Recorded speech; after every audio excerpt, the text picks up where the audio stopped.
Thank you, Sarah. Good afternoon. Thank you for joining us today. My name is Christy Keene. I'm the Senior Director of Research Finance at the University of Chicago and the co-chair of the Finance Audit and Costing Committee. I want to thank my colleagues who have helped bring you this session today: Lynette Arias, University of Washington, Maria Kozelka, National Science Foundation, and Amanda Humphrey, Northeastern University. And now a bit of background to orient you to today's webinar. President Biden established the Made in America office on January 25th, 2021, and enacted the Build America, Buy America Act on November 15th, 2021. And today you'll hear more about both and their importance and the impact they have had or may have in the future at your institutions. In the time since the rollout of the office and the act in early and late 2021, respectively, a lot has happened. The world has shut down and more or less reopened. We've all learned about supply chain, and we're currently experiencing the evolving labor economy. And now, even today, as we convene, we're closely watching the results of a strike vote, which would impact freight railroads and cause further supply chain disruptions. And all the while, the work at our institutions continues. We're excited to bring you this session today and feel the timing couldn't be better. We thank you for participating in the thought exchange and have shared your input with our presenters. And as Sarah said, if you have questions during the session, please use the Q&A function. And today we are really grateful to have with us Rachel Shepard from the Made in America office and Patrick Breen from the National Science Foundation. So without further ado, I will turn it over to Rachel. Thank you. Thanks, Christy, and thanks for having me here today. As Christy mentioned, and as you all know, the bipartisan infrastructure law was passed in November of last year, which advances the vision on fiscally responsible and sustainable investments in public infrastructure, such as water systems, buildings, roads and highways, broadbands, and utilities that protect our public health, supports a clean energy economy, and improves the quality of life for American people. This bipartisan infrastructure law affirms the Biden and Harris administration's priority to proactively invest in American industry and provide more opportunities for American firms and workers. The Build America, Buy America Act, or what we call BABA, in the bipartisan infrastructure law strengthens Made America requirements to ensure that federally funded infrastructure projects use Made in America iron and steel, construction materials, and manufactured products, strengthening our industrial base and supporting American workers and firms. BABA also codifies the Made in America office, which is in the Office of Management and Budget. The Made in America office is an ambitious attempt to create a whole of government strategy to promote a more resilient economy through federal investments. So our goal is to send clear and sustained market signals to drive investments that fill gaps in our supply chain. Our newly created Made in America office, it's a little bit more than a year now, has a centralized oversight role, particularly on waivers of Made in America requirements to promote consistency across agencies and gather information. We also focus on transparency and making a transparent process to establish public trust and to provide information to stakeholders. And then lastly, we use this information to help guide policies that support building, rebuilding, and expanding critical U.S. capacities. So today I'll go over kind of the general requirements of the Build America, Buy America Act for federal financial assistance awards and programs. And I'll talk about the Made in America office role in that process. And then I think Patrick will be talking about that specific process for the National Science Foundation. However, I can talk about broadly how the Made in America office is working with all agencies to help with consistency, to help with oversight, as well as transparency. So next slide, please. So BABA, as we call it, was in the bipartisan infrastructure law, and it requires that all of the following conditions apply to federal financial assistance obligations that are made after May 14th, 2022. So if you look at these requirements, it's kind of organized by product, like what the product is, as well as kind of what the test is for it to be made, to be considered made in America or meet the BABA requirement. So first we have iron and steel. That's a category of products.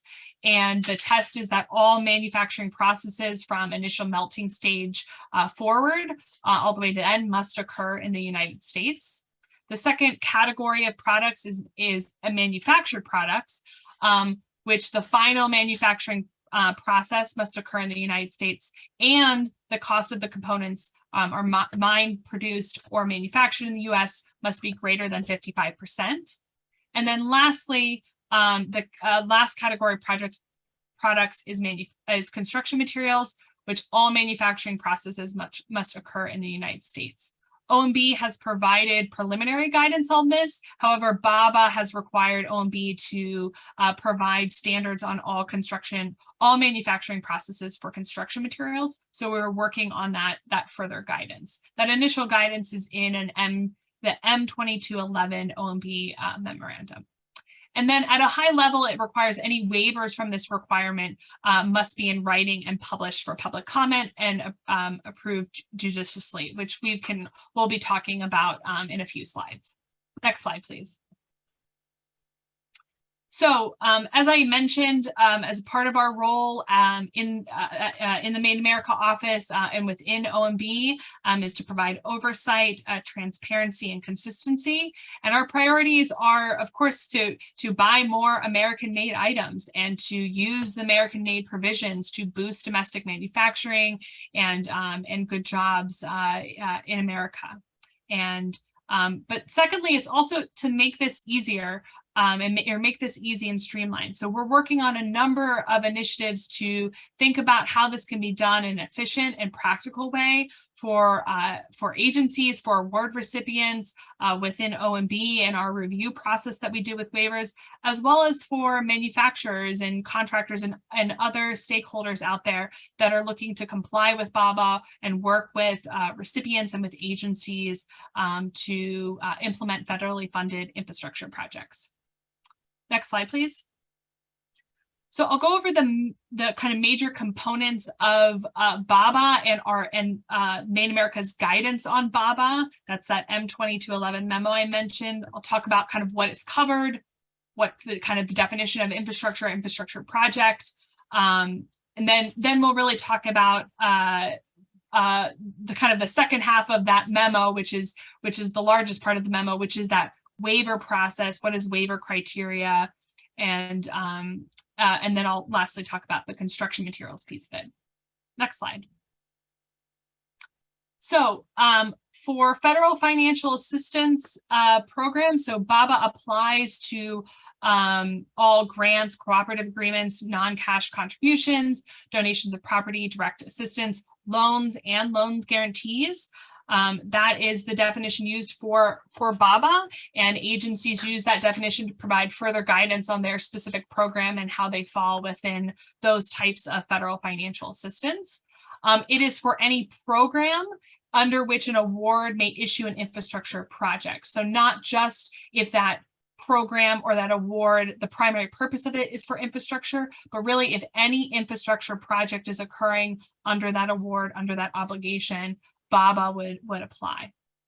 And when we talk about infrastructure, we're talking about infrastructure project, we mean any construction, alteration, maintenance, repair of infrastructure that is occurring in the United States. And then lastly, we have provided kind of sample language in our guidance for agencies to use in their NOFOs and awards. However, agencies have been also working very diligently to provide additional information for their specific programs, their specific infrastructure projects that may occur under their programs and under their awards. Next slide, please. So when we talk about infrastructure, the law provides a kind of whole list of what infrastructure includes. And then in our guidance, we provide additional kind of guardrails or criteria for agencies to consider when defining it for their awards and their programs. We understand that the federal government does funds a lot of different activities, and so agencies are working hard, and we are working with them to help figure out where BABA applies in infrastructure projects, where they may not apply given our kind of general guardrails or criteria. So again, when we're talking about BABA, we're talking about those products, those 3 categories of products, and those tests of it being made in America or by America. And so it applies to those products or those items that are consumed in or permanently incorporated into an infrastructure project. So it doesn't include the tools, the equipment, the temporary scaffolding on a certain project. It also doesn't apply to the equipment or furnishings or such as computers or things like that. It's applying to those items that are permanently fixed, like the windows and drywall and those types of items in an infrastructure project. Then when we talk about infrastructure project, we have a whole list of kind of what that means: roads, highways, bridges. The list kind of goes on. It also includes the generation, transportation, and distribution of energy, with a specific highlight there of electric vehicle charging. We've had a lot of activity on that, working with some agencies on those types of infrastructure projects. But it does not include things like private homes for personal use. This is really for public, the purpose of infrastructure for a public function. So these are the general kind of guardrails and guidelines for infrastructure. And again, we work with agencies kind of across the board to provide more detailed guidance for those particular programs where there may be some gray areas of where this would apply to. Next slide, please. So now we're going to, so those are the requirements for Build America, Buy America, or BABA. So that's what would be applied in federal financial assistance awards. Now, an agency may waive the application of the Buy America preference or BABA, or certain parts of BABA, on behalf of a recipient or based on their own market research, if the agency finds that the types of items are not produced in the U.S. in sufficient and reasonable available quantities and sufficient quality. And we call that a non-availability waiver. So that's one type of waiver. The second type of waiver is if the inclusion of those items produced in the U.S. will increase the cost of the overall project by more than 25%. And we call that an unreasonable cost waiver. And then lastly, and probably kind of the least defined section, although we have some examples, or least defined type of waiver, although we have some examples of what that would be, there's the public interest waiver. And so that is applying the Buy America preference, which would be inconsistent with the public interest. And again, I'll talk about some of those examples as well. Next slide, please.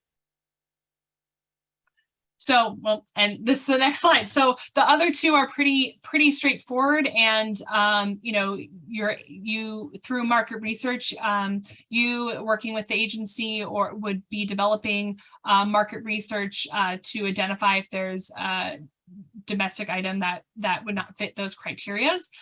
For public interest waivers, there's some different examples of that. So de minimis standards, such as if for items that are 5%, that make up 5% of the cost of the total project up to a certain cap. I think in our guidance we have up to a recommendation or an example up to $1 million.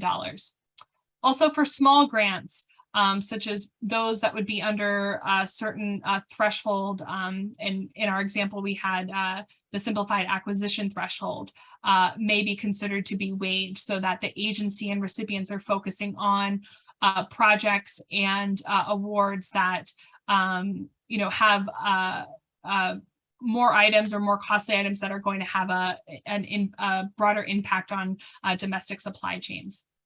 As well as minor components, that is another example of a public interest waiver, urgent matters. You'll see a lot of waivers that are currently out there for an adjustment period. It was a short period of time to go from November to May to get up to speed with BABA and to set in place processes to process waivers and to apply BABA. So many agencies have considered public interest waivers for an adjustment period of 6 months to allow for some more time to set up processes so that they are ready and the recipients are ready to implement BABA, as well as other considerations that may be in the public interest to waive Buy America requirements. Next slide, please. So as part of the waiver process, if a recipient is seeking a waiver, or if the agency is working on one, the agency must be judicious in their use of waivers. So the waiver must not be overly broad or for a long period of time without doing due diligence in focusing on kind of what the products are, the application, the timing of projects, and so on. So we've provided some kind of general guidance to agencies that then may be considered for recipients on when to issue waivers and what to be including in waivers. So waivers of any type, to the extent possible, should be project or award specific. And when they're not, to be time limited for a certain time period. So we talked about that adjustment period waiver maybe being 6 months, waiving BABA requirements while recipients and agencies are getting up to speed. That would be an example of a time limited waiver, as opposed to a project waiver. So waiving certain products under a project just for that kind of one-time application. The second kind of criteria for waivers is it to be targeted and to not and should be no more inclusive than what is necessary. So instead of saying I'm going to waive all manufacturing products from a waiver, really focusing on those manufacturing products that where market research has been done, where they are not readily available or cause unreasonable cost to a waiver or to a project. And then lastly, for it to be conditional. And so conditions can vary over time, but we certainly know there are a lot of supply chains and products that are ramping up domestic manufacturing. And so to the extent that you can time a waiver and have conditions to where the waiver is kind of stepping down, or I guess stepping up requirements as domestic manufacturing is ramping up, you can apply those conditions to, or an agency may apply those conditions to a waiver. Next slide, please. So the requirements for agencies to process a waiver, which then they'd be working with their recipients to do that, is that agencies must post the waiver for 15 days for public comment period. So if you are seeking a waiver and you've submitted the information that the agency has asked for, they are packaging that up and posting it for 15 days to get public comments to see if there is a domestic manufacturer that's raising their hand and saying, I can make that product, I can meet that requirement, this waiver is not needed. Agencies are consulting with the Made in America office. That's a lot of the work that we're doing right now prior to posting the waiver, especially on those broad applicability waivers. So things like de minimis standards, things that are applying to multiple awards or across the entire agency. So they're doing that prior to posting that waiver for public comment. However, agencies are required to submit the waivers for Made in America office to review after the public comment period to determine if it's consistent with policy. And I'll be sharing, I think as on my last slide, where that is posted for transparency purposes on our website, so that everyone is able to see both kind of the waivers that were submitted, the public comment period, as well as the OMB's determination if it's consistent with policy. Next slide, please. So agencies must begin applying BABA requirements including applying the requirements and the waiver process to all funds that are obligated no later than May 14th. We are past that date right now, and so actively working with agencies on kind of that rollout of that waiver process. As I mentioned, some agencies have in place kind of a waiver for an adjustment period for a limited time so that they can ramp up those processes, and that was kind of the first step in taking to applying BABA and kind of getting up to speed and developing a transparent waiver process. We are working, we have a website, madeamerica.gov right now that I'll show you that has links out to agencies' websites where they're posting waivers. We are actively working on a technology solution for more centralized resource where you can sort and search and filter kind of waivers that are out there for all agencies. And this resource is going to be helpful for OMB, for agencies, for recipients, for manufacturers to see what is out there, what are waivers already in place that will be covered, other agencies that have issued waivers on particular products that would be helpful for your project. That we're working on that right now, but we have a resource right now of just kind of centralized links to waivers that are posted. And then there are some agencies out there that have been applying domestic content preferences or a Buy America preference prior to that May 14th date. They were statutorily required beforehand. That is mainly DOT, EPA, and USDA. And so they have some existing general applicability waivers that are out there, and they are looking to review those existing waivers to kind of get up to speed with new BABA requirements as well. So you may be seeing some of those waivers coming up before November 15th. So that's part of a requirement that's in law. Next slide, please. So I mentioned before the standards for construction materials, and OMB through BABA has is required to define all manufacturing processes for construction materials in the cases where iron and steel kind of means everything but the raw material.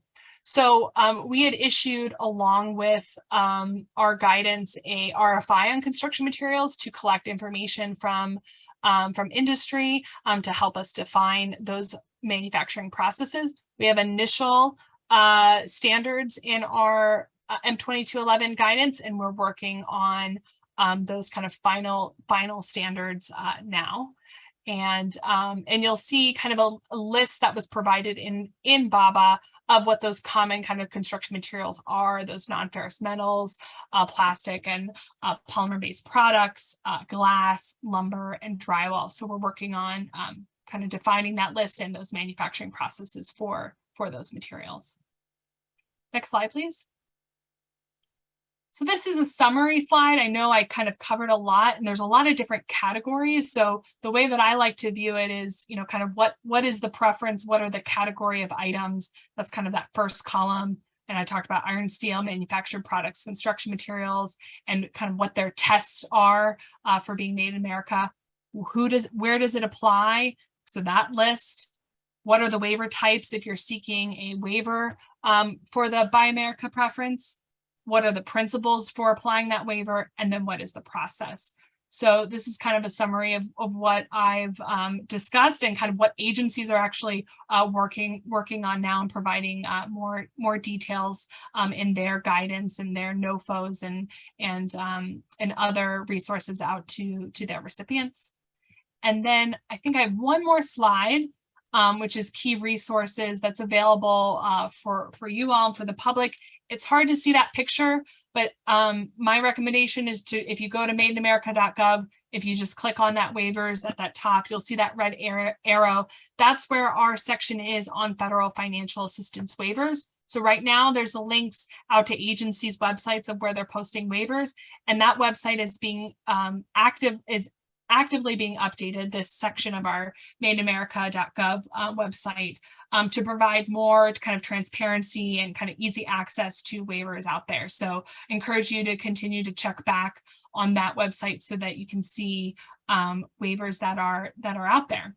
And then I'll also point out, we do have another website through whitehouse.gov, and that has some fact sheets and resources at that time. So it has like kind of a fact sheet 101, some of the information that I covered today, as well as some FAQs that it kind of targeted towards recipients that we've received on applying and implementing BABA. So I encourage you to check that out. You can also access it through madeinamerika.gov if that's an easier link for you, but I think there's more resources to come, and we're actively updating that website with more information every day. And with that, I think that concludes my part of the presentation, and looking forward to Patrick's. All right, thank you. And I think it dovetails nicely because you set the stage. So I am going to share my screen real quick, and Zoom will work for me. And I apologize, I'm actually out at a conference this week, so gave a very similar presentation yesterday. So hopefully you all can see that. So I'm going to just go through this in a second, but just so you're all aware, I have been working in the government for a long time now, and the process that the agencies have been working through with the Made in America office here on the implementation of the Build America, Buy America provisions has been one of the most collaborative processes I think I've seen since I've been in government. And it has been just a really, really good process. I think we're getting to a place where we all understand exactly where the Made in America office is coming from. They have listened to and heard our concerns. That has impacted what has gone out in terms of guidance. So that is fantastic. And the amount of collaboration is just been far more than I've seen in other projects I've worked on. So that's a big kudos to Celeste Drake, to Rachel, who I think I see in probably 6 hours worth of meetings every week. And it's just been, it actually has been a lot more fun than I thought it was going to be when they assigned me to work on this stuff. So for those of you who don't know me, I am Patrick Brain. I'm the Chief Acquisition Officer here at the National Science Foundation. I'm also the Division Director for Acquisition and Cooperative Support. So if you do have NSF awards, that is where you will find our major facilities program that's funded out of our research infrastructure and equipment budgets. I also am the Senior Accountable Official for compliance with Made in America laws. So I won the jackpot on the Build America, Buy America compliance. And I know Rachel referred to as BABA. I prefer also saying EJA, which is the Infrastructure Investment Jobs Act. And if you put them together, it's a lot of fun at parties. Let's see if I can get my slides to work. There we go. So I'm going to briefly provide an overview of how NSF has implemented BABA here. So we'll go over our notice of funding opportunity, our terms and conditions, our website, and our waivers. And I think this will address some of the questions I saw pop up because I can see the Q&A box. On some of them, I think, Rachel, you're definitely going to want to jump in, and I'll let you know, because how NSF applies these things is how we have worked with OMB, with the Made in America office, with our Office of General Counsel, and our stakeholders here at NSF, and where we're comfortable. It is not going to be the same process you would find at another agency. And although the Act does a lot of things, that definition of infrastructure in the Act is not all-inclusive. And that's where you have folks like NSF, and we're not just building roads and bridges, we're building scientific facilities, and we include some of our mobile assets as part of our infrastructure because they're defined as infrastructure in our statutory authority. So you'll see a little bit of a difference there. Again, this is just the NSF perspective. Rachel can definitely help round out with some of what we've been hearing from other agencies. So the first thing we did was create new language for any new notice of funding opportunity to inform all of our applicants who apply for NSF fundings of the requirements and where to find additional information. This notice is currently going out in every solicitation, so that's all of our grants, all of our cooperative agreements, and regardless of what it is, we include this in everything because we don't always know if a financial assistance award will have an infrastructure component underneath it. It may look like we're just funding to buy a new piece of instrumentation, But if you have to renovate the entire lab to bring that in, this is where it's important to note upfront to our potential recipients that they have to comply with the Act. So we put it in everything. So you'll see it in our research awards, you'll see it in our major facility awards, you'll see it in our mid-scale awards, even our SBIR awards. So it's out everywhere. And it is now currently in all those solicitations, and it was put in there May 14th, 2022. We just made the cutoff date for that.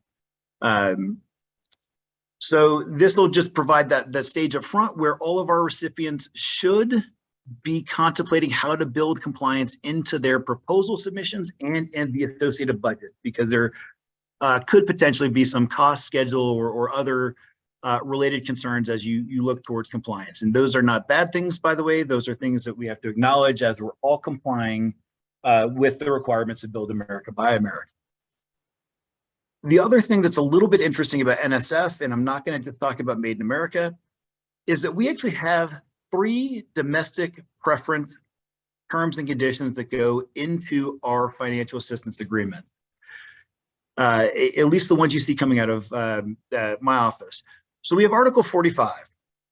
This is just us reiterating the general domestic preference that's in 2 CFR 200-322.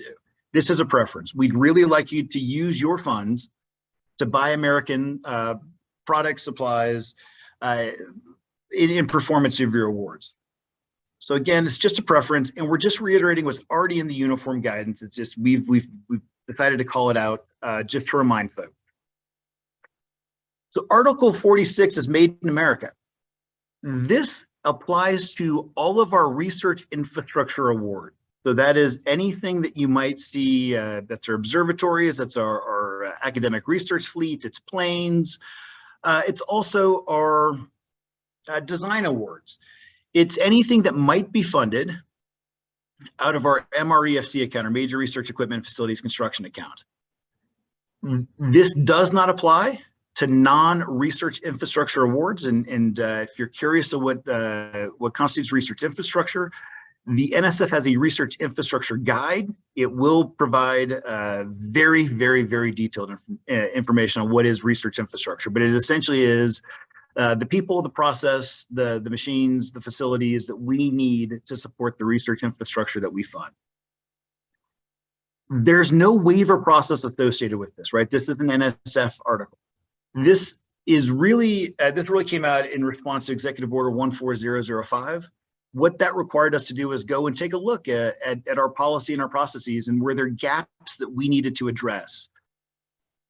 And in that first attempt, this is the term we came up with to address that. And it's been working out fairly well. We've decided to keep it. This is also not specific to just construction materials. This is all supplies, articles, and materials used in performance of your research infrastructure awards here at NSF. So it's a much broader application. And what we've requested is that our recipients have internal procurement processes simply to document why it wasn't feasible to buy American-made end products or American supplies. We don't require you to submit that to us, but at some point I have a feeling our friends in Made in America or OMB or other folks will come back and start asking questions because of the nature of some of our facilities, and it helps us. If you already have documentation, it helps you. And a lot of times there's incredibly good rationale for this. So again, it's out there, it applies to our research infrastructure. Now the most fun one is Article 47, which is our Build America, Buy America. And I say Article 47 here, and this is Article 47 of our cooperative agreement, financial and administrative terms and conditions. You will see the identical term, however, in our research terms and conditions and our general conditions for grants. You'll see this term everywhere. And it does apply to all of our awards if those awards have an infrastructure component. And as Rachel explained, right, it said project piece of this. So as you're looking at your overall award, if a piece of it relates to infrastructure, that's where this article applies. If you do not have an infrastructure project under your award, this term essentially self-delete. But because we don't always know what you're going to propose back to us in response to one of our notice of funding opportunities, we've decided the best and easiest way to comply is put it everywhere, put people on notice, and have them respond back accordingly. Now, this term was actually issued on May 13th, so we beat the deadline by 1 day. And we have decided to keep this a little bit more general than what you might see at other agencies. And there's links back to the Act, there's links to our website, and we'll talk about our website here in a second. But what we wanted to do is have a term that was consistent, that could point you to information that we know we're going to need to update as we all work on implementing this. So as additional guidance comes out of the Made in America office, as we decide in collaboration with Made in America that maybe we want to interpret this differently as we move forward through the waiver processes, as we want to provide supplemental NSF information or other information, that website link really is going to be important. And I'll drop it in the chat here in a minute for everyone to have it if they haven't seen it already. It's on our beta.nsf.gov site. But it's an easier way for us to give you the most current up-to-date information without us having to issue updates to all of our terms and conditions every other week. And we haven't updated that frequently, but a lot of questions do come up, and those FAQs are as good and gold in trying to resolve some of these issues we've all been working through.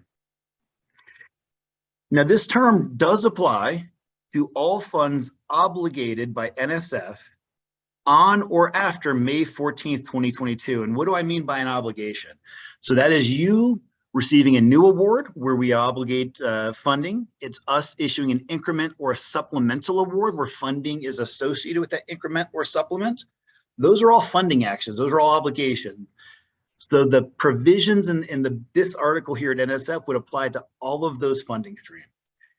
This is not a retroactive term. If you have the ability to properly segregate funds that occurred prior, that were obligated prior to May 14th, that is prior to the date in which the Build America, Buy America provisions became fully effective.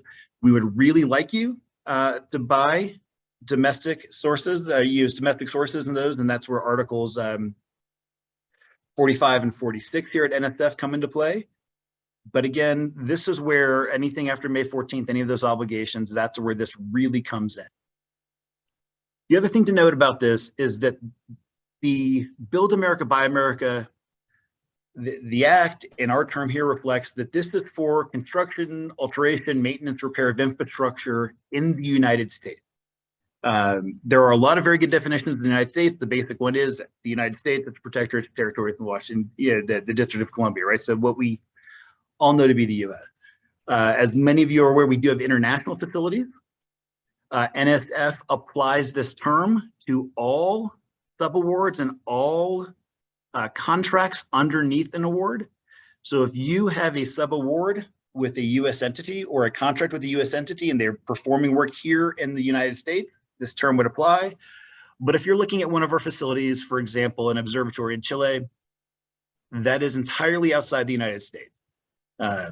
It does not apply to that unless you have that subaward or that contract with a domestic firm working here domestically to ship manufactured products or construction materials down to Chile. So again, we need to be very, very careful in our implementation, make sure we're implementing it correctly. But it is for work done within the United States. And if there's questions on that, I know we can definitely make sure we get some good definitions. I know OMB has a few. I know we have some on our side as well. So speaking of the website, it really is the best source of information that I've been saying. So you'll find a couple of things here. One is you can submit and view waiver requests through our website. So this is going to be very, very important as we get waivers that are at a point where we need to make that public posting that Rachel was talking about. We also have some guidance documents here that are really, really important. And we've worked really hard with our partners here across the foundation to get some really good information that's easy to use. So there's a one-pager on how we've implemented the Act. We've got a good section of frequently asked questions that we update as we get good questions. I'm here at our research infrastructure workshop in Boulder this week, and had a great conversation with a couple of our recipients about international partnerships and how BABA would apply to those. So, there's a lot of good information, and that's going to update our frequently asked questions because it was stuff I didn't think of. Again, good one-pagers on how to submit a waiver request, how you submit public comments, and some process to walk through how you should know if the Act applies to your award. So Again, I'll drop the link in the chat here in a minute, but that's definitely a website if you're working with NSF that you want to make sure you bookmark and look at as frequently as possible. So speaking of waivers, we have, this is the simplified version, by the way. The actual Word document version has a lot more steps, but I wanted to put this up because this is not always going to be the fastest process. There are a lot of steps involved, and I know that we're going to do our best, and we've received a couple. They weren't ready. We did not move forward with posting them. We kicked them back to the requesting organization. I know anecdotally from talking to other agencies, the Made in America office is doing a really good job of doing their part. But as you can see, there's a lot of people involved in this. And so just for us, it all starts with the recipient organization submitting that waiver request. We have to, have folks that have a better understanding of the agreement than I do look at it. So that's our program officer and our awarding official. Because we're going to be posting publicly, we wanted to make sure that we had a higher level review. It's not that it could be good, bad, or indifferent, but once NSF puts it out publicly, NSF is associated with this. So we want to make sure we have that internal top cover for our staff, that we're doing the right things and we're saying the right things to make sure that our programs can get the appropriate waivers that are necessary, right? The waivers should really be necessary. It's not, waivers are not a bad word. I am more than happy to sign them. If they are specific, if they're time limited, if there's a good rationale behind it. And that's really going to be critically important because that's when we post that publicly for that 15-day period. We are going to get probably some great comments. We're going to get some interesting comments. But if we do the right work up front, if the recipient organization really works with us, and our website has not a template, because templates are the whole process for that, but guidance on what you should put in that waiver request. If you read that, review it, if you work through that with us, we can definitely help you. And you can always call me, you can call our program officer, you can call our awarding official. We'll get you the right answers because the work we do up front saves us a ton of time on the back end. I can be more comfortable with it when it goes to the Made in America office. They can be more comfortable with it. And we'll be able to work through that much quicker than playing an email tag where we're sending 500 emails to answer a question that really is a 2-minute phone call. We'll go through this entire process. So we've been telling people, we can't control the public posting window. I know that the Made in America office has been having some great response times on reviews, but in general, let's just assume some back and forth and some stuff we're going to have to address as we get comments back. And that's not just us, that's working with our recipients. We're really talking 45 to 60 days for some of this stuff. And the more complicated it is, the broader it is, the longer it's going to take. And so, again, that's where targeted, appropriate, necessary. And again, it's to help us allow our domestic suppliers get into a position where they can help us by providing these supplies and services. So it's not an excuse to not develop that domestic capability, but it does allow us to bridge that gap until we get the domestic capability in place here. And then just a couple of things that I always ask folks to remember is, first of all, does BABA actually apply? I had a conversation with some folks yesterday where they were telling me about an installation of a new computing center, and that they were really sure that all of their Dell computing equipment was BABA compliant. And I was very, very confused. They were also confused because they weren't talking about Buy America, they were talking about Buy American. And we need to make sure we know what we're talking about. And that's where terminology is important, and just talking to folks and making sure we're all using the words the same way.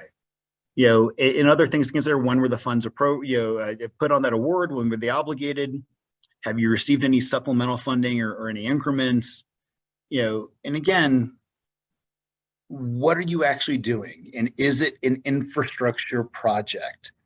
You might be using materials covered under the Act, but is it an infrastructure project? And we'll need to work through that to make sure we all understand what we're doing.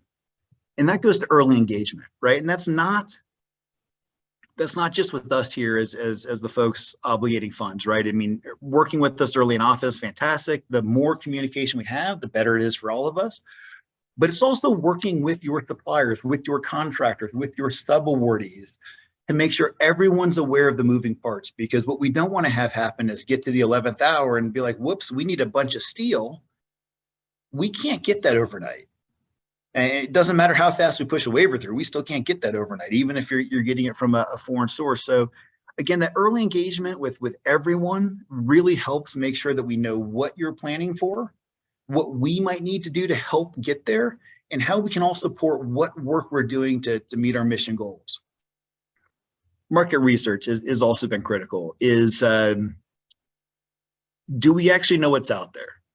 And I've had some conversations with folks where they have asserted that there's no way we can find a domestic source, and Google has helped me prove that wrong in about 6 seconds. So working through that process, it's validating that. Can we really find this domestically or not? Or can we find things in sufficient quantities or sufficient quality? Are there other potential issues that will need to go into this? This looks like it might fit, but what's the issues if we do it? That market research is critical as we move forward, especially if we get to a waiver process. And again, with the waiver process, this is not done in a vacuum. It's not like a recipient organization disappears and magically this perfect waiver package appears in an email box somewhere. This is a very complicated process that we're all still working through. Despite all the guidance that's out there, it's there's not a whole lot of daylight between us and when this went live in May. And so as we work through this, we need to do it together. So if there are questions, please ask, because the back and forth over email, like I've said, doesn't really always help us get to the answers quickly. And I might not actually understand what you're putting in writing, which also happens occasionally, right? The way I read things and the way you intend them could be very different. And if we can solve that in 2 minutes, it's much better than solving it in 10 days. So other than that, I have no more slides. I will stop sharing my screen. And then Rachel, the one thing I wanted to ask you is does OMB have a different definition of obligation than I do?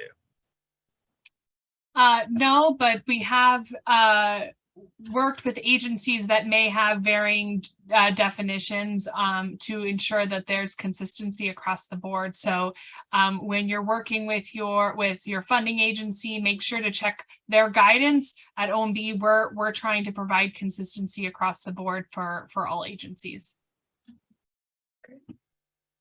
Another question, I think, Rachel, this is for you, and Patrick, you did talk about it, but just for consistency, does BABA cover projects where components are made in the US but are permanently affixed into infrastructure in a foreign location? Yeah, so BABA applies to infrastructure projects in the US. So projects that are in the US. Okay. And then something came into the thought exchange about the difficulty in procurement, especially with construction, as there's not ready information where the materials are procured. Can you address that? Yeah, and I think this is a learning process for all of us, especially for those materials such as construction materials where this requirement is new. As I mentioned, there are some agencies and that have statutory requirements and agencies that have certainly been encouraging recipients for a while to procure made in America products, but that's really been focused on manufactured products and iron and steel. So construction materials is a newer category. And so I can speak to what we're doing in the Made in America office. We have been meeting with associations, manufacturers, various entities to gather information, to better understand those construction materials, those manufacturing processes, that information that's passed up. In addition, we are convening a centralized information for agencies, so that one agency that's doing market research on drywall, for example, is able to share that with other agencies so that there's not duplicative efforts, or maybe you're just not starting from scratch. We also recognize that there may be technical specifications for particular products that one agency would need that doesn't need another, but we are trying to be that convening body and facilitate information exchange on market research, because we are all learning and gathering information and kind of setting up these processes, and construction materials is certainly this new requirement. And so we're working on trying to help agencies on that. Thank you. Let's see, another question. A rumor that BABA provisions are going to be added to 2 CFR. So in BABA, it says that OMB shall consider amending 2 CFR with BABA requirements, and we are currently looking into that and considering that. In the meantime, our M2211 guidance has kind of all the information needed as kind of the high level guidance or guardrails for agencies that then they can put out for their programs and for recipients. So that is those are the 2 places to look, is like NSF, the website, their guidance, as well as M2211. Got it. And another person had commented that they haven't experienced the direct impacts, but they are concerned about the potentially higher cost to procure goods domestically. So if you could address that in any way. Yeah, and then Patrick, if you also wanted to chime in too, and kind of where you've been exploring things on the NSF side, but you know, that's certainly a concern. And there's that unreasonable cost waiver. There's that non-availability waiver. You know, you can also explore the public interest waiver if there are other kind of technical specifications that you're needing for a product that then are not met, and it's something that's domestically made that, you know, may have the right cost but not meet your technical needs. So I think, you know, we are working with agencies on kind of guidelines for where you may explore that in a waiver process, because that is a transparent process that then the public and other manufacturers can comment on to and kind of see kind of the market research and information we have on certain products, such as cost, needs, technical specifications, things like that. Well, just to tack onto that, I mean, we've heard a lot. So I've heard a lot about that today, actually. So one of the questions folks keep asking is, well, I might be able to find this, but in order to accommodate this, which is pretty identical, I've got to change all of this. Well, I don't want you to spend $4 million to spend $200,000 domestically, because we still can't get the rest of that domestically. So it comes to a holistic approach. Why do we need to look towards domestic sources or foreign sources based on the specific fact set? So as we've been walking through it with folks, it's a lot of, we think this is going to happen. Well, that's good that you're thinking about it now. Let's keep that conversation going. When do we need to have a decision on that? And for some of our facilities, again, our definition of facility is a little bit different than other folks based on our statutory authorities. So I'll just pick on vessels. We have a small fleet of vessels. You know, if you can plug and play something, we'll work through why we need to have something potentially that's a foreign source.